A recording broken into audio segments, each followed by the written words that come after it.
Bonjour et bienvenue à Entre nous, exclusivement sur les ondes de TV Rogers. Je suis Claude Andrea Boni. Je me ferai un réel plaisir de passer la prochaine demi-heure avec vous. Aujourd'hui à l'émission, je vais avoir la chance de parler avec Monsieur Frédéric Bisson, qui est le nouveau directeur général des éditions David. Je vais aussi m'entretenir avec Emmett Log du Centre d'excellence artistique de l'Ontario à propos d'un spectacle qui s'en vient pour demain à 19 heures intitulé C'est pas fini. Et tout de suite, pour commencer, j'ai la chance de parler avec Jill Hawkins de la ville d'Ottawa. La ville d'Ottawa qui se veut être un ami ou une amie, en fait, pour les personnes aînées. Et dans ce contexte-là, il y a vraiment plusieurs programmes qui sont offerts aux personnes âgées de votre côté. Et on va parler de la série Bien vieillir ensemble. Alors, est-ce que vous pouvez nous dire, pardon, Jill, c'est quoi cette série d'activités-là? C'est une série qui existe depuis 2 années. Cette année, on a commencé une série spécifique qui s'appelle Vendredi Santé, qui est offerte dans la bibliothèque publique d'Ottawa avec la ville d'Ottawa et financée par le plan relatif aux personnes âgées de la ville d'Ottawa. Alors, l'objet de la série, c'est d'offrir des activités thérapeutique pour améliorer le bien-être et la santé mentale des aînés. L'année dernière, on a eu des programmes pour les exercices physiques et cette année, on voulait concentrer sur le bien-être mental. Et je pense que c'est bienvenu parce qu'on se rend compte que depuis la pandémie, on parle beaucoup des personnes aînées parce que déjà elles sont isolées. Si elles sont vraiment dans les maisons de retraite et tout, on peut pas aller les visiter. Donc le fait même de les aider avec ces activités-là pour garder la santé mentale à un très bon niveau, je pense que ils apprécient énormément. Alors les thèmes des programmes sont vraiment variés. Ça, on parle de beaucoup de choses en même temps, le dessin, l'activité physique et même de l'écriture. Oui, on a engagé plusieurs artistes pour des cours de dessin et aucune expérience est nécessaire. Par exemple, il y a le Super. zen et mandala qui est très simple à faire. Puis des cours d'activité physique, par exemple le yoga et le yoga sur chaise qu'on va organiser plus tard dans l'année. Puis l'écriture, on concentre par exemple sur écrire une histoire de vie parce que ça vous aide à écrire un journal journalier, par exemple, pour vous aider pendant cette pandémie. Alors, puisque ça fait 2 années maintenant que le programme Vendredi Santé est offert, est-ce que vous avez des retours des personnes aînées quand ils finissent de participer à ces différents programmes-là? Oui, on a beaucoup de retours. Je vois les mêmes Ah, noms que l'année dernière. Elles sont vraiment enthousiastes à participer de nouveau. Oui. et puis Jill, vous l'avez mentionné tout à l'heure, il n'y a pas besoin d'avoir une expertise, pardon, pour pouvoir participer à ces différents programmes-là. Et ce qui est intéressant, c'est que je pense que quand les personnes aînées s'inscrivent au programme, vous leur apportez une trousse d'activité. Oui, c'est ça. Il faut qu'on restreigne le nombre d'inscriptions parce que C'est ça, nous oui, oui. disposons de trousses d'activités pour chacun des programmes et nous voudrions aussi qu'il y a, je crois que c'est 25 personnes inscrites pour chaque programme pour qu'ils peuvent participer directement. Et puis nous allons livrer ces trousses aux succursales de leur choix pour qu'ils les récupèrent. Donc, en ce moment-là, si moi, par exemple, j'ai une personne aînée à la maison qui veut participer au programme Vieillir, pas vieillir en santé, mais plutôt, oui, vendredi santé plutôt.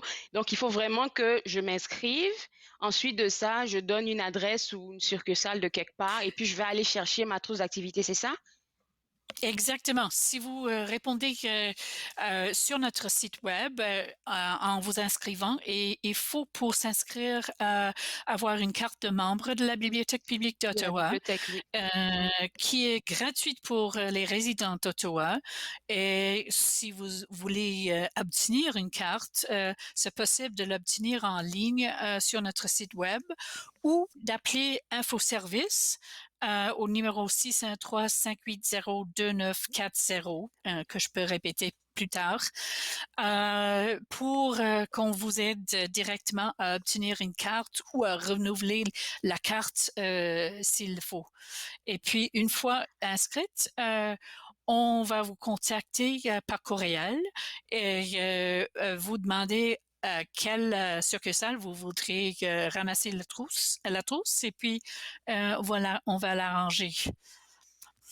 Alors moi, j'ai une question qui vient de monter dans mon esprit tout de suite, Gilles, puisqu'on a parlé qu'il y a plusieurs activités en même temps. On a le dessin, l'activité physique, le yoga, l'écriture.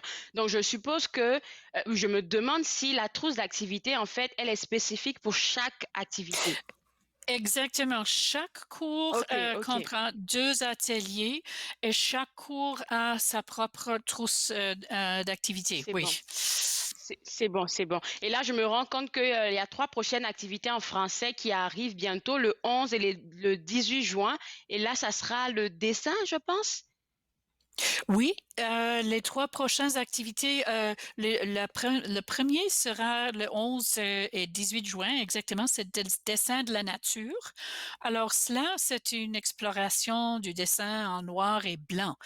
Euh, Nous avons engagé l'artiste Lise Voyer et lors des 2 ateliers, elle vous guidera étape par étape dans la réalisation d'un dessin d'observation de la nature.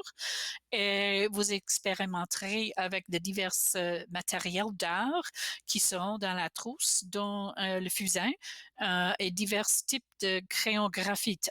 Alors, ce seront tous des dessins en noir et blanc. Hmm.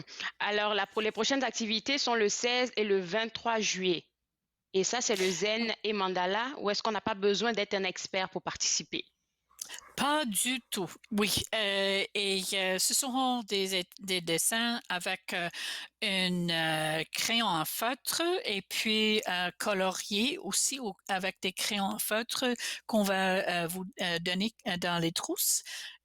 Sont avec des étapes, des sujets variés et simples tels que les motifs floraux, des mandalas qui sont des cercles, des différents ça, il- C'est les cercles où des- on voit un peu les mandalas sur les cartes souvent, là. Donc, je pense que les gens, ils oui, sont en train oui. de faire un film dans leur Alors, esprit. c'est surtout le zen, c'est faire du dessin pour le plaisir, tout en vous Plaisir. ressourçant. Alors, c'est le même artiste, Lise Voyer, qui vous guidera dans ces 2 ateliers qui sont conçus dans le but d'accéder à l'hémisphère droit du cerveau, celui de la Hmm. créativité, et ainsi vivre un moment de détente. Et on a l'intention que cela vous encourage à le faire régulièrement dans la vie. Alors, dernière activité, ce sont les histoires de vie. Vous l'avez mentionné tantôt, c'est les, pas des concours d'écriture, mais c'est des ateliers d'écriture. Et ça sera le 20 et le 27 août. C'est ça. Et de nouveau, c'est pour les débutants qui n'ont jamais essayé d'écrire quelque chose, mais qui ont peut-être une histoire à raconter ou qui veulent écrire leurs pensées et leurs souvenirs afin de les partager. Alors, ce sera l'auteur Michel Vinet Ah. qui va guider ces ateliers d'écriture. Elle vous propose de découvrir plusieurs habiletés rédactionnelles et certains outils nécessaires pour écrire votre propre histoire. Par exemple, elle va vous apprendre à utiliser le schéma narratif pour structurer le texte et les figures de style pour l'améliorer. Et puis, elle vous guide à déconstruire, à reconstruire certaines phrases afin de les rendre plus captivantes. Et puis, apprenez à rédiger des introductions et des conclusions dynamiques pour accrocher tous vos lecteurs. Merci. Alors, elle vous Merci. guidera dans cela. Et puis, je sais que Michel Vinet est très bonne à cela. Merci beaucoup, Gilles. Je vous souhaite un bel été et il faut dire aussi aux gens qui nous regardent à la maison que vous préparez d'autres classes pour l'automne et ça, on va en reparler quand la saison va reprendre. Au revoir. D'accord, au revoir et merci. Bonne journée. Merci à vous, au revoir. Et pour vous autres à la maison, www.biblioottawalibrary.ca, c'est le site web à visiter si vous voulez faire partie de ce programme-là, Vendredi en santé, ou bien vous pouvez écrire un petit courriel à vendredi santé à commercial ottawa.ca, c'est un autre site web, pardon, où est-ce que vous pouvez aller là-bas pour écrire un petit courriel et puis demander des informations concernant ce programme-là. Je vais maintenant m'entretenir avec un grand artiste, Monsieur Emmett Log, qui est avec nous ce matin, qui est finissant du Centre d'excellence artistique de l'Ontario, je pense dans la catégorie théâtre. Et Emmett, aujourd'hui, ben, il faut que tu assumes, hein, tu as un chapeau de directeur artistique, s'il te plaît. Oui, Je pense qu'il faudrait que, absolument, oui. avant de parler de ce volet-là de ta personnalité et de ton travail, j'aimerais que tu partages avec nous comment vous avez vécu cette année-là, qui n'a pas été facile, sincèrement, pour tous les artistes même du Non, Canada. non, ça n'a pas vraiment été facile du tout, mais c'est toujours amusant de créer, tu dis genre mon art, mais c'est vraiment un travail d'équipe, comme je ne suis C'est ça. qu'une partie. Euh, et ça a été vraiment difficile cette année, spécialement pour le groupe, parce que on est tous à de la salle, tous à notre école, parce on veut pas devenir artiste, mais on veut faire de l'art. Et je pense que même si on aime ce qu'on fait, c'est vraiment dur de le faire quand on n'est pas en groupe, qu'on n'est pas en C'est présentiel. vrai, c'est Donc, vrai. on a eu vraiment beaucoup de difficultés cette année. Mais vous êtes Oui. sorti vraiment vainqueur parce que j'ai parlé avec Madame Mir, je pense la semaine précédente, quand elle parlait du gala de finissant, et je me suis rendu compte que vous avez eu aussi un gros appui de vos professeurs. Ils vous ont pas Oui, lâché. absolument. Ils nous ont pas lâché du tout. Parce que on s'est découragé beaucoup parce que les règles Ouais, changeaient j'imagine. toujours. Et non, c'est ça, les professeurs nous ont jamais lâchés. C'était toujours comme gardez votre motivation, on est là pour vous. Et c'est vraiment grâce à eux qu'on est capable de faire un spectacle cette année. Et puis franchement, vous devez être fiers de vous. Là, tu mentionnais que vous êtes tous à de la salle, vous n'avez pas pu vous mettre ensemble, si je pense, pour pratiquer, parce qu'il y avait toujours des mesures qui changeaient chaque matin et tout ça. Mm. Donc, comment vous vous êtes organisés pour nous offrir ce spectacle merveilleux que vous allez présenter demain? Donc le spectacle est un peu différent que de genre un spectacle de théâtre qu'on ferait habituellement de la salle. C'est plutôt un documentaire de comment on Ah, voulait faire un spectacle traditionnel, mais on n'a pas pu de des restrictions. Donc, c'est un peu un documentaire, si vous voulez. Donc, on on n'a pas pu faire un spectacle. Et donc, on a décidé qu'on va expliquer aux élèves à de la salle pourquoi on n'a pas pu leur donner leur SPAF cette année. Et c'est un documentaire un peu comique qui, genre, explique un peu, genre, ah, ça, c'est pourquoi on n'a pas pu enregistrer certaines scènes, ou ça, c'est pourquoi on n'a pas pu faire le spectacle live. Et c'est ça. Donc, on, alors on toi, a, en on a un tant peu que changé le format. vous avez changé le format, mais je suis sûre que les gens seront émerveillés par le beau travail que vous avez fait. Et le spectacle, c'est pas fini. Merci. Dis-moi, en tant que directeur artistique, comment tu as vécu ton expérience? Surtout que tu avais, je dirais que c'était un poste que tu as occupé dans une période assez compliquée avec la pandémie. Oui. Euh, Habituellement, le directeur artistique a un hands-off approach un peu. Donc, il est pas aussi, il est pas Impliqué. aussi impliqué. Ouais, c'est ça, dans le spectacle. Mais cette année, puisqu'on était tellement comme qu'est-ce qu'on va faire, qu'est-ce qu'on va faire, on a besoin d'idées, j'étais beaucoup plus impliqué dans la pièce parce que cette année, notre concentration d'écriture qui habituellement écrit la pièce, parce que habituellement toute la pièce était faite par et pour les élèves, a pas pu, en raison de la COVID, écrire parce qu'il faisait d'autres choses. Donc, on a dû, en tant que comité, écrire un script. Et c'était une nouvelle expérience. Parce qu'on on n'a pas habitué. On n'est pas Mais formé en j'imagine. écriture. J'imagine. Alors, le spectacle va durer combien de temps? Je sais que c'est demain jeudi à 19h, mais ça va durer. Ça va être à peu près une demi-heure, 25 minutes.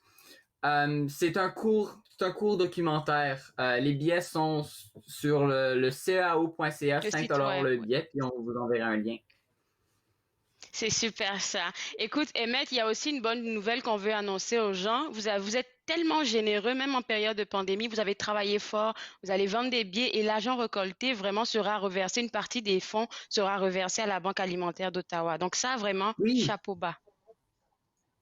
bon, on s'était dit, habituellement, l'argent de SPAF va vers le bal définissant et Ouais. cette année, il n'y aura pas de bal définissant pour les gens à Ontario. Donc, on s'était dit, si on va pas utiliser l'argent, hein, vaut mieux qu'on le donne à quelqu'un qui en a plus besoin que nous. Donc, ouais, Ouais, c'est ça. définitivement. Merci beaucoup, Emmett. Félicitations, parce que je suis sûre que de cette, je vais dire, de cette pièce-là, t'as appris beaucoup de choses. Comme directeur Oui. artistique, par exemple, ça te donne en fait peut-être envie d'aller plus loin. Et puis moi, je te souhaite plein de succès pour la suite. Merci beaucoup, merci beaucoup. Au revoir. Au revoir, merci. Alors, pour vous autres à la maison pour voir le spectacle C'est pas fini demain jeudi à partir de 19h. Vous pouvez visiter le www.ceao.cepo.on.ca pour avoir vos billets, participer et encourager ces jeunes-là qui n'ont jamais rien lâché jusqu'à la fin de leur saison. Je vais maintenant m'entretenir avec Monsieur Frédéric Bisson qui est nouvellement en poste comme directeur général des éditions David et on voit encore des cartons en train d'être entreposé derrière vous parce qu'en plus de ça, vous avez déménagé de vos anciens locaux pour un nouveau local. Et Monsieur Bisson, vous êtes en poste depuis le 1er juin. Et là, j'aimerais parler un peu de votre parcours. Comment vous êtes arrivé à la direction des éditions David? Ben, tout d'abord, merci beaucoup de m'accueillir à l'émission. Juste préciser que c'est Brisson avec un R, mais euh, donc pour ce qui est du parcours, j'ai commencé à l'Université de Sherbrooke et ça a été pour moi des études en littérature, bac, maîtrise, doctorat, et l'édition a toujours été une passion pour moi, au sens où j'ai commencé à lire des mémoires d'éditeurs, des biographies d'éditeurs et le rapport qu'ils entretenaient avec le livre avec leurs auteurs a toujours été fascinant.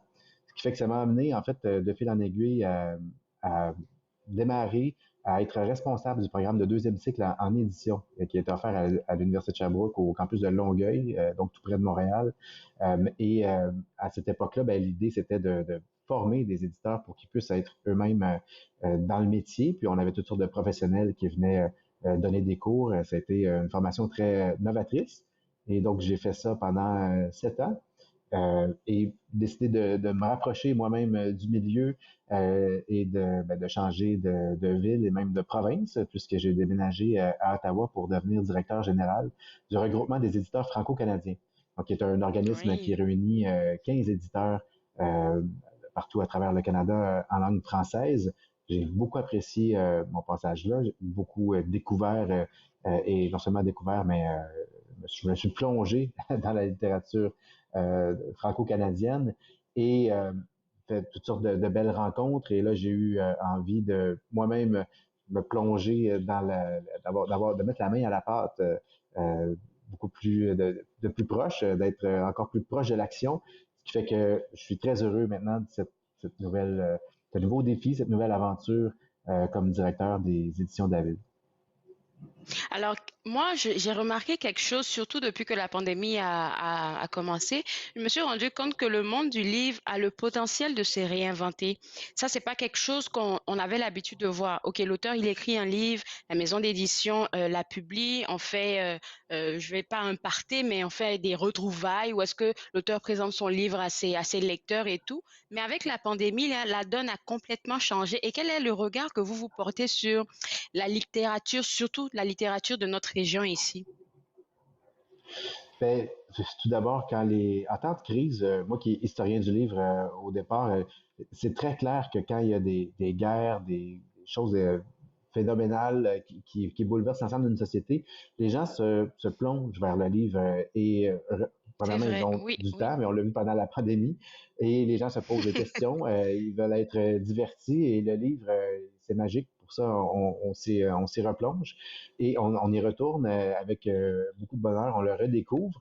Non seulement papier, mais c'est vrai aussi que là, avec la distance, les fermetures de librairies, de bibliothèques, le livre numérique a été encore plus populaire au cours mm, de mhm, la pandémie. Il y a très eu vrai. des nouveaux modèles qui se sont mis en place, mais les gens ont continué quand même à acheter beaucoup de livres papier, quitte à le commander en ligne, mais à le recevoir à la maison.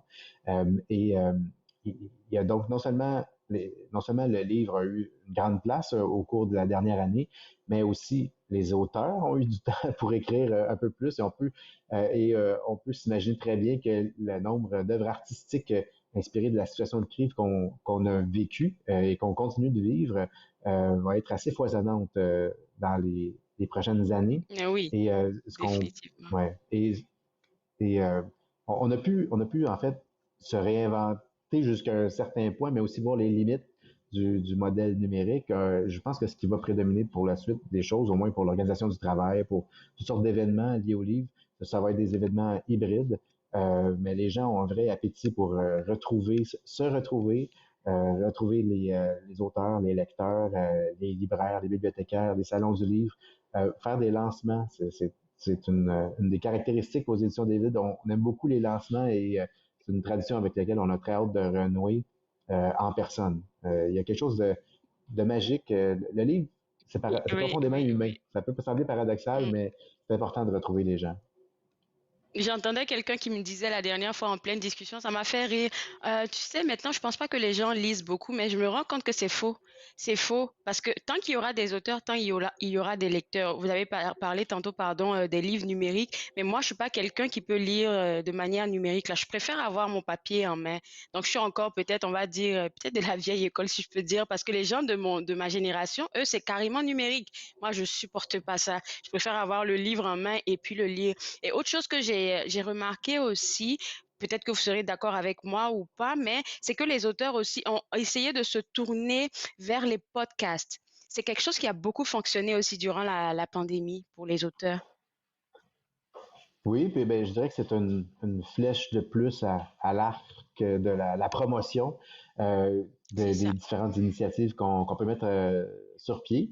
Ben, c'est sûr qu'en tant qu'éditeur, nous, on est très à l'affût de tout ce qu'on peut faire pour aider les auteurs à promouvoir, à mieux faire connaître leurs livres.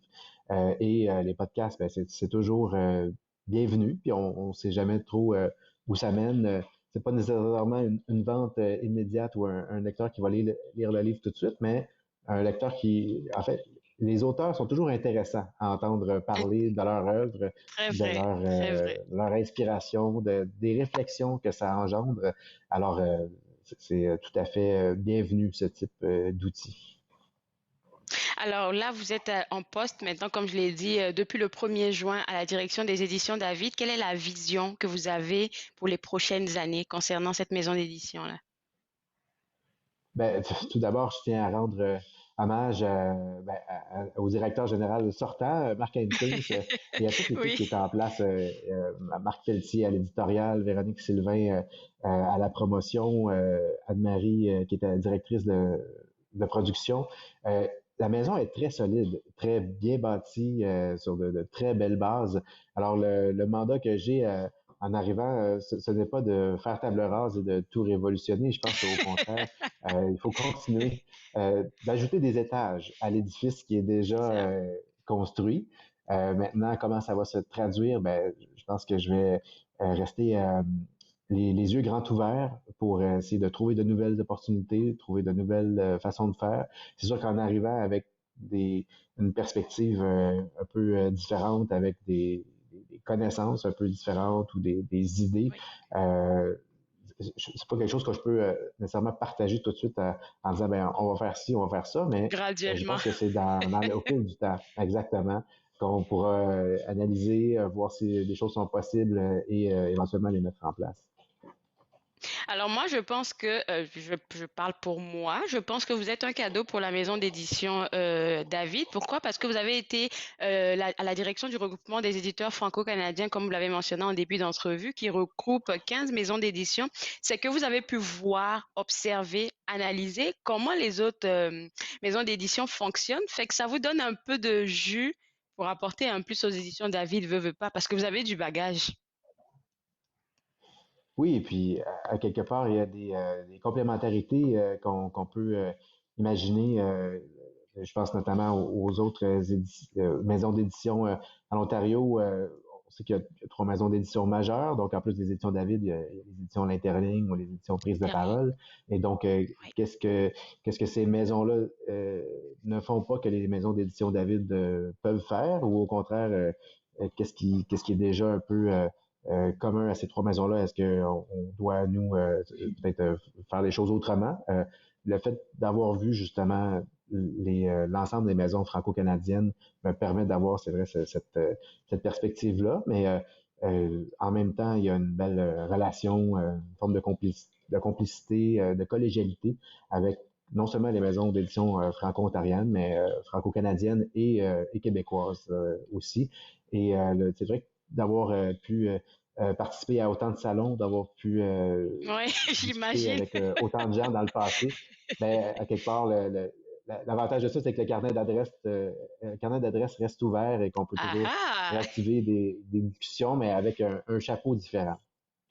Un chapeau différent, définitivement. Moi, tout ce que j'aimerais vous demander, si je peux me le permettre, c'est de toujours garder cette petite flamme-là que vous arrivez à allumer chez monsieur, madame, tout le monde. Parce que quand je pense déjà à votre concours, raconter l'Est ontarien, par exemple, qui est le dernier concours en date, où est-ce que monsieur, madame, tout le monde pouvait prendre des cours d'écriture pour raconter son histoire. Moi, je pense que ça permet aux gens de se dire, OK, même si je suis pas expert, je peux me lancer dans l'écriture et puis être accompagné par une maison d'édition. Ça, c'est un cadeau que vous faites à beaucoup de personnes. Il Ben, va nous merci rester pour une minute. ces bons mots. Puis c'est vrai que les, euh, que les éditions David sont connues aussi pour ça, pour ces projets collectifs, communautaires qui Définitivement. visent à répondre à un besoin d'expression des gens qui veulent pas nécessairement écrire un livre au complet, mais une histoire. Et là, par exemple, il y a le collectif Histoire Il va d'immigration nous rester juste 15 dont secondes. très bien. Ben, donc les gens qui y participeront seront dévoilés bientôt. Et je vous remercie sincèrement pour l'invitation aujourd'hui. Ça me Ça fait m'a toujours fait plaisir plaisir de mon côté. et au plaisir de vous reparler. Je vous souhaite bon succès pour votre mandat et on se reparle une prochaine fois. Au revoir. Alors moi, je me suis fait le plaisir de passer cette demi-heure avec vous. On se voit demain à partir de 11 heures avec de nouveaux invités aussi.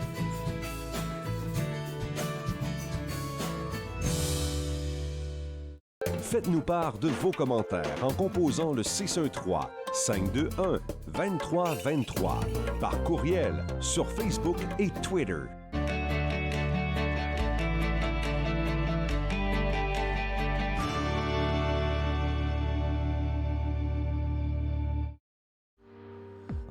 À l'émission Court-Circuit, on rencontre l'artiste Charles Robert, un univers électropop, des musiques planantes à découvrir.